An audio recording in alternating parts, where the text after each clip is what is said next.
tobat itu berbicara tentang berbalik arah. Perjalanan yang kita lakukan, kita berjalan di jalan yang salah, kita berjalan di jalan yang menuju kepada kebinasaan. Kita berbalik arah, dan Allah mulai menunjukkan arah yang tepat, arah yang jelas bagi kita. Puji Tuhan, haleluya, haleluya. Selamat berjumpa kembali di dalam hadirat Tuhan.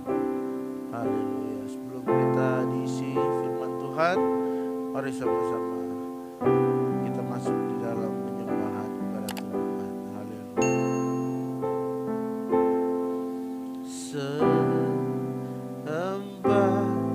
Sembah Yesus, ku datang ke hadirat-Mu dengan pujian. Sembah Yesus, datang ke hadirat-Nya sekali lagi.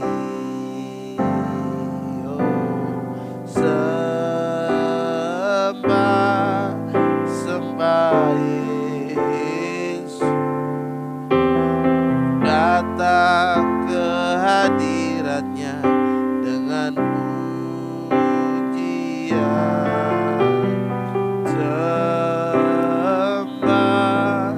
Sembah Yesus, datang ke hadirat-Nya sekali lagi,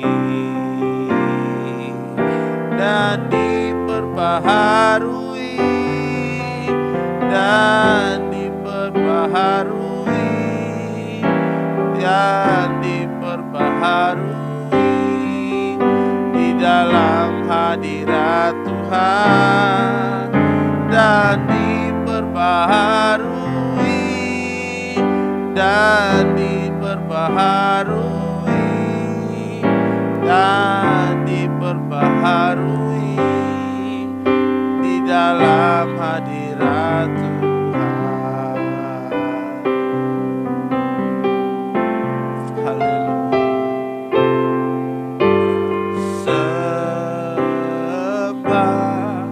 Sembah Yesus, datang ke hadirat-Mu dengan pujian.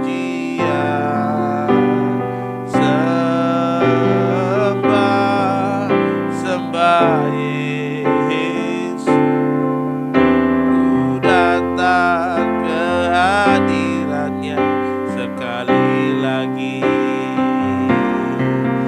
dan diperbaharui, dan diperbaharui, dan diperbaharui di dalam hadirat Tuhan, dan diperbaharui, dan diperbaharui, dan diperbaharui di dalam hadirat Tuhan, dan diperbaharui, dan diperbaharui, dan diperbaharui di dalam hadirat Tuhan, dan diperbaharui, dan diperbaharui, dan diperbaharui di dalam hadirat Tuhan. Haleluya, haleluya. Kami diperbaharui di dalam hadirat Tuhan, di dalam hadirat-Mu kami dibaharui Tuhan. Terima kasih Tuhan, terima kasih Yesus, terima kasih Tuhan. Izinkan kami terus menerima pembaharuan daripada Engkau. Izinkan kami terus diisi oleh Engkau. diisi oleh kebenaran-Mu Tuhan. Engkau-Lah yang mengerjakan di dalam kami segala keinginan untuk kami melakukan sesuatu hal yang baik, yang menyenangkan hati Tuhan, yang meninggikan nama Tuhan, yang senantiasa selalu menyenangkan hati Tuhan. Haleluya. Terima kasih Tuhan. Berbicaralah siang hari ini. Kami rindu mendengar firman-Mu. Di dalam nama Tuhan Yesus Kristus kami sudah berdoa, kami mengucap syukur. Haleluya. Amin. Puji Tuhan. Haleluya. Kita tetap buka Alkitab kita di ayatnya yang sama. Di dalam Titus pasalnya yang ketiga, ayatnya yang kelima. Titus 3 ayatnya yang kelima. Mulai dari ayatnya yang keempat terlebih dahulu. Tetapi ketika nyata kemurahan Allah juru selamat kita dan kasih-Nya kepada manusia, ayatnya yang kelima, pada waktu itu Dia telah menyelamatkan kita bukan karena perbuatan baik yang telah kita lakukan, tetapi karena rahmat-Nya oleh permandian, kelahiran kembali, dan oleh pembaharuan yang dikerjakan oleh Roh Kudus. Puji Tuhan, saudara. Ini menunjuk kepada kelahiran kembali. Ketika kita ada di dalam Kristus Yesus, kita menjadi pribadi yang baru oleh karena Kristus sudah menyelamatkan kita, oleh karena Kristus sudah menebus kita, dan oleh sebab itu Kristus memeteraikan hidup kita dengan adanya Roh Kudus tinggal di dalam hidup kita. Dan beberapa hari yang lalu, di video saya yang lalu, saya sudah jelaskan bagaimana Roh Kudus mengadakan pembaharuan dalam kehidupan kita. Nah, kita akan melihat di sini, kita akan meneruskan tentang bagaimana pembaharuan itu dialami oleh orang yang bertobat dari dosa dan berbalik kepada Allah. Mari sama-sama buka Alkitab kita di dalam Matius pasalnya yang ketiga, ayatnya yang kedua. Matius 3 ayatnya yang kedua. Bertobatlah sebab kerajaan surga sudah dekat. Puji Tuhan. Bagaimana orang yang dibaharui dimulai dengan adanya pertobatan.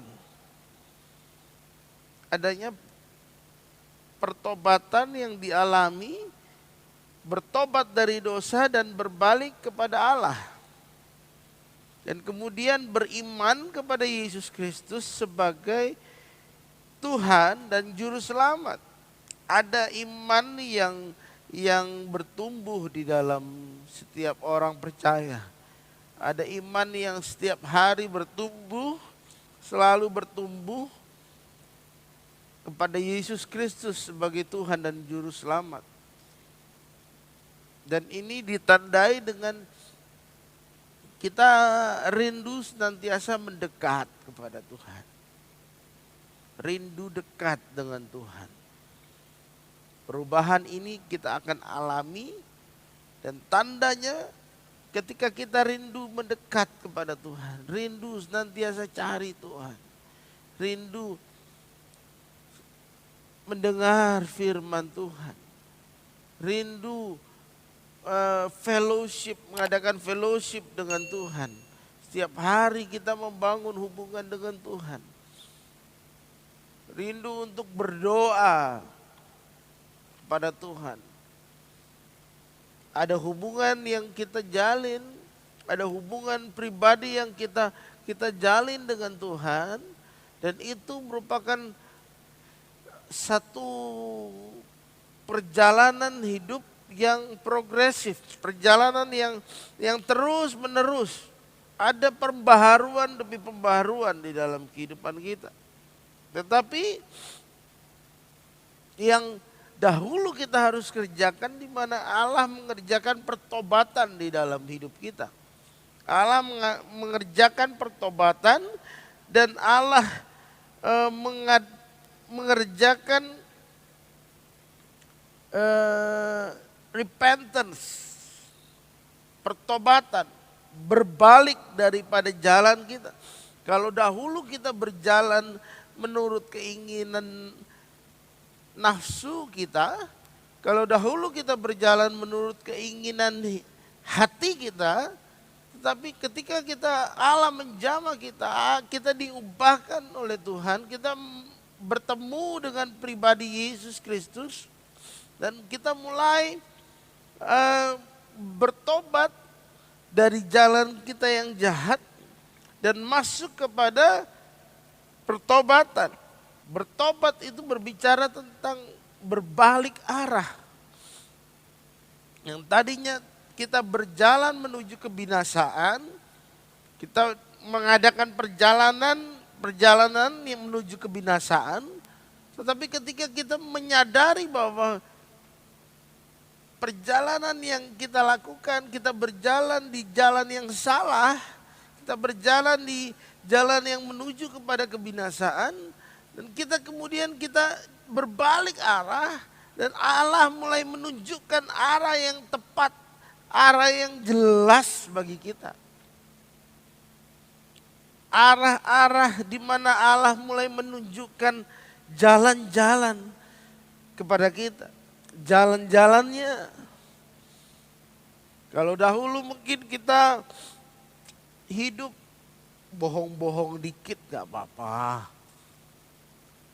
Mungkin di pekerjaan kita bohong-bohong, kita mengadakan cara-cara menyogok sana sini, itu mungkin hal yang biasa kita lakukan. Tetapi ketika kita mulai mengenal Kristus, kita berbalik arah. Allah mulai menunjukkan jalan-jalan yang benar.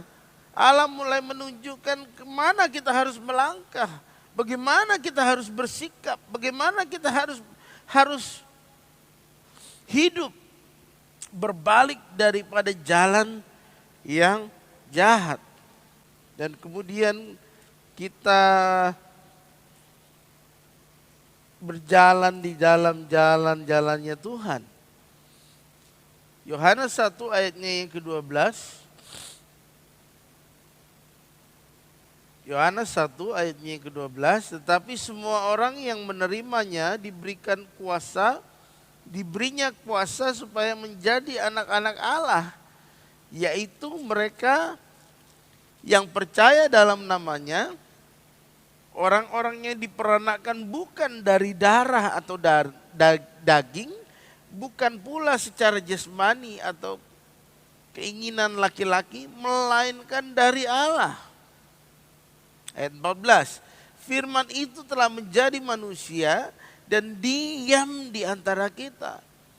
Kita telah melihat kemuliaannya, yaitu kemuliaan yang diberikan kepadanya sebagai anak tunggal Bapa, penuh kasih karunia dan kebenaran. Puji Tuhan, sampai di situ saja. Bagaimana kita yang percaya, yang menerima, percaya kepada Dia, percaya kepada Yesus sebagai Tuhan dan Juru Selamat, kita menerima kuasa supaya menjadi anak-anak Allah. Kita menerima otoritas yang baru. Kita menerima kuasa sebagai anak. Saudara, saya mau katakan bahwa kalau kita menjadi anak, artinya kita mewarisi apa yang Bapa kita miliki. Sebagai anak, kita memiliki kuasa kepada apa yang menjadi milik Bapa. Kita memiliki akses kepada apa yang Bapa kita miliki. Kalau Bapa kita adalah yang empunya dunia ini, yang memiliki dunia ini dan segala isinya, dan segala ciptaannya, itu merupakan milik Bapa kita. tentu kita juga mewarisi segalanya apa yang Bapa kita miliki. Sayangnya banyak anak-anak Tuhan, orang-orang Kristen yang belum sadar akan hal ini. Ada banyak orang-orang Kristen yang belum sadar, mungkin tahu, pernah membaca ayat ini tetapi belum mengerti, sehingga hidupnya belum merdeka. Hidupnya di dalam keterikatan, senantiasa dibelenggu oleh kuasa-kuasa dosa, belum bebas. Tetapi dia sebagai orang Kristen, tetap dia juga sebagai orang Kristen, mengaku diri orang Kristen, tetapi belum mengerti hal ini. Katakan kalau kita menerimanya, diberikan kuasa supaya menjadi anak-anak Allah, yaitu mereka yang percaya dalam namanya, orang-orang yang diperanakan bukan dari darah atau dari daging. Nah, perhatikan di sini, kita diangkat sebagai anak Allah, kita diperanakan bukan dari darah atau daging, melainkan oleh roh kita.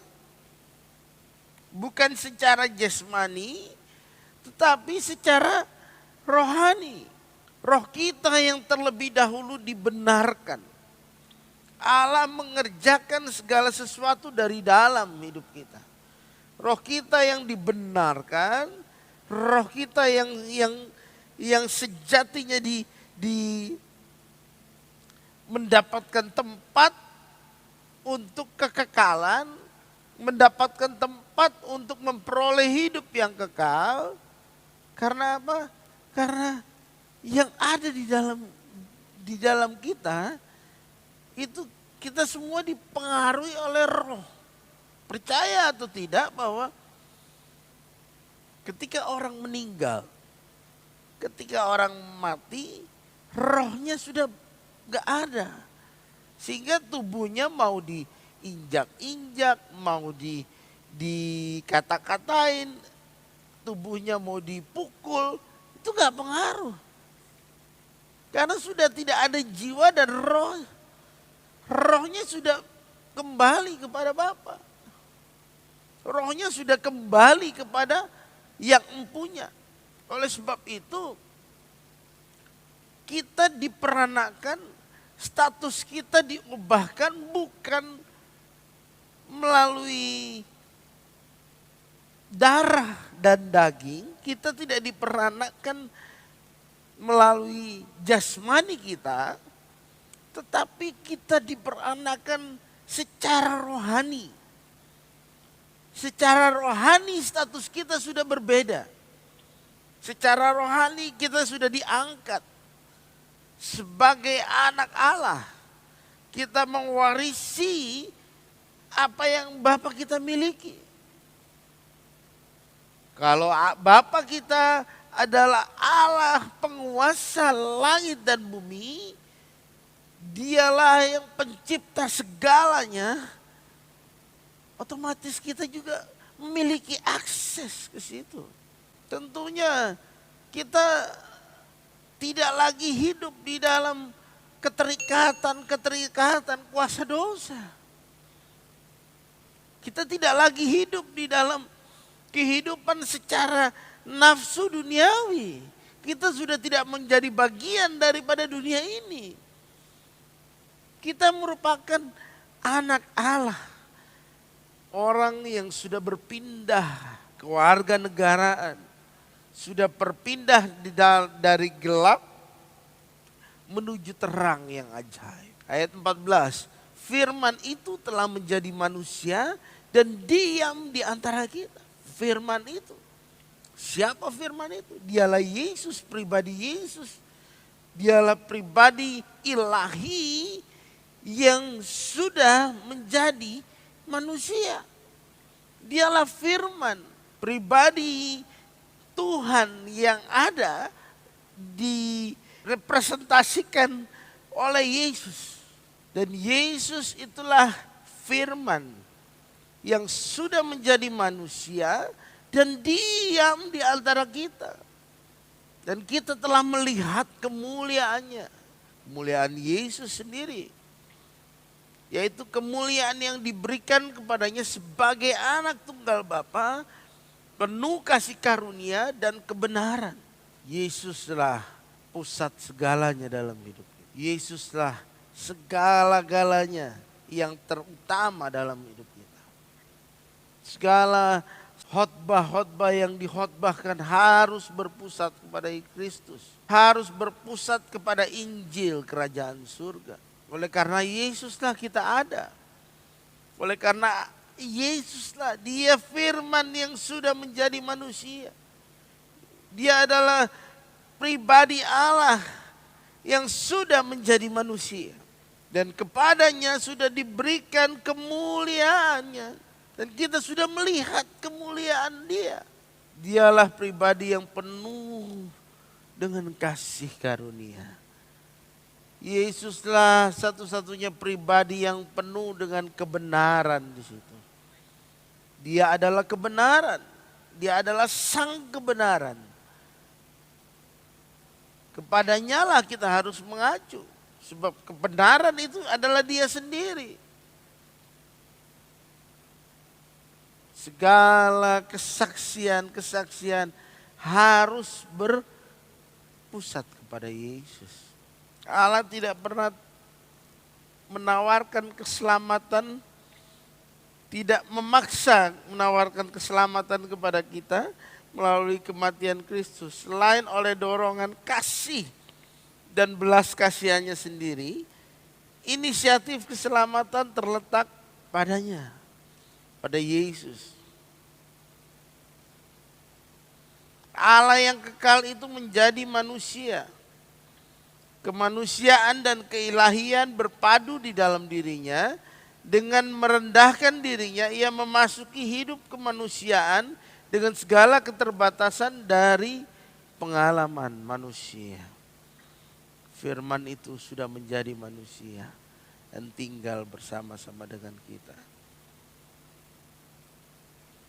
Mengenai firman menjadi manusia, mari kita buka di dalam Filipi 2 ayatnya ke-5.